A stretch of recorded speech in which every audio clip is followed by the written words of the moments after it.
So the reason I got into this kind of medicine was really because it worked, and it works.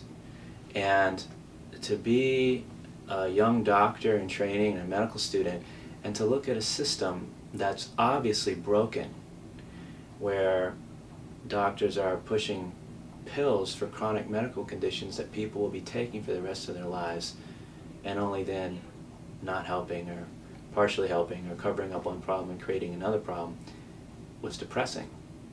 And I simply couldn't see myself going forward with that, with a career like that. And so I began looking for answers, for real answers. And so this works, and that's the primary reason I'm doing it.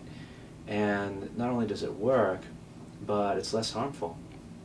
So looking for the cause of problems using natural solutions, using things like acupuncture and mind-body techniques and herbs and really whatever it takes to find the real answers is usually much better for the person. Fewer side effects, less toxicity, less risk. People are happier about it. Patients are happier.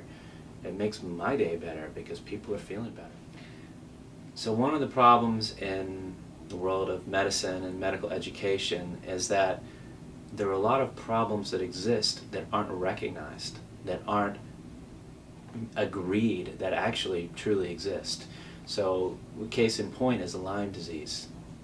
So there are hundreds of thousands of people in the U.S. and almost every state in the country that have Lyme disease, or an illness that's caused by a chronic bacterial infection. Lyme disease or related infections.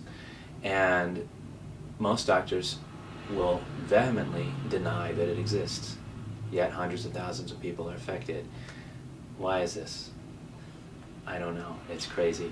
It probably has to do with the medical education system, with the peer pressure within the system, that our education is influenced by insurance industries and pharmaceutical industries.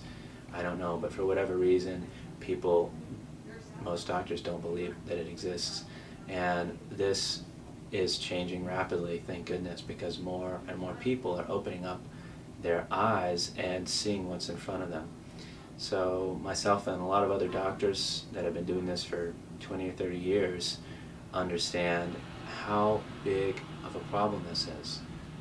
And it's not just Lyme disease and problems with chronic tick-borne infections. There are a whole array of other syndromes that simply aren't recognized. So these can range from chronic yeast infections or allergy to yeast infections. So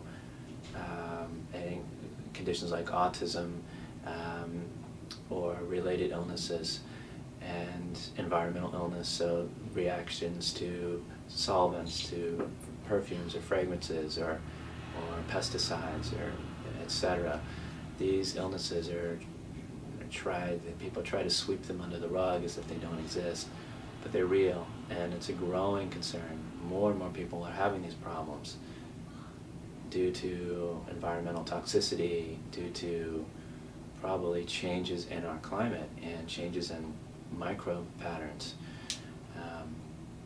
So these problems are real, and hopefully more and more people will understand that. As patients or friends or family members of people who do have Lyme disease, it's very important that you push your doctors, that you encourage them to learn more about this so that they can help you. And it's actually through you that the system is changing from a grassroots level.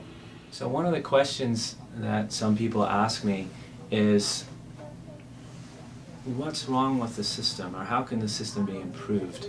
How can doctors learn to start thinking for themselves rather than just following the standard of care or a cookbook protocol? How can they learn to think outside of the box and look for solutions where there currently aren't any?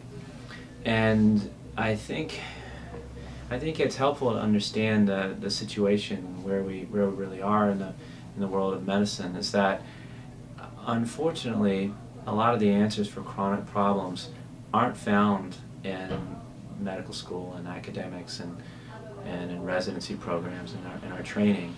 And another way of saying that is essentially when I finished my training, I knew next to nothing about the cause or the treatment of chronic medical conditions.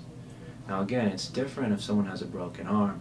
Western medicine does a great job with that, or a laceration, a cut in the skin that needs to be sutured or sewn up. Great, medicine does wonderful job with that. But again, what causes cancer? What treats cancer? What causes irritable bowel syndrome?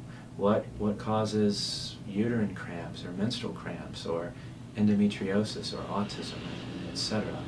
And what I found after finishing my training program is that there are handfuls of doctors across the country and across the world who really understand these conditions, who understand the different causes, the different factors that contribute to them, and a lot of different treatments.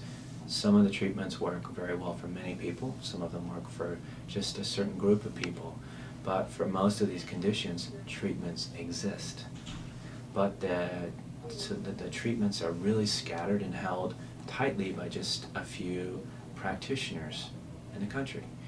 And why is this? One reason is that doctors have to be very careful because of medical licensing boards. Medical licensing boards control their practice, and as soon as their practice deviates from the herd, from the standard of care, they're liable and they can lose their license if they're investigated. And it's medicine, the field of medicine is very conservative, so some people keep their information close to their chest for that reason, to protect their license. Some people in the field of alternative medicine have found a fantastic solution, but they're motivated by greed and by financial interest, and so they don't share their discoveries with their colleagues and with the patients and with the world. And that's another problem of why information is not put out and made public. And perhaps a third problem is, and this is maybe the most important problem, is that most doctors simply don't explore. They finish their training and they do what they're taught, and they don't continue to explore and look for better solutions and new solutions and network and go to conferences and push the boundaries and continue to explore. And this is a huge problem, and it requires courage.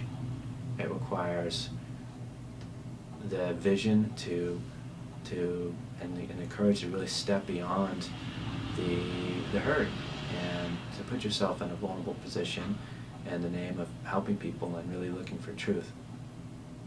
So in my mind,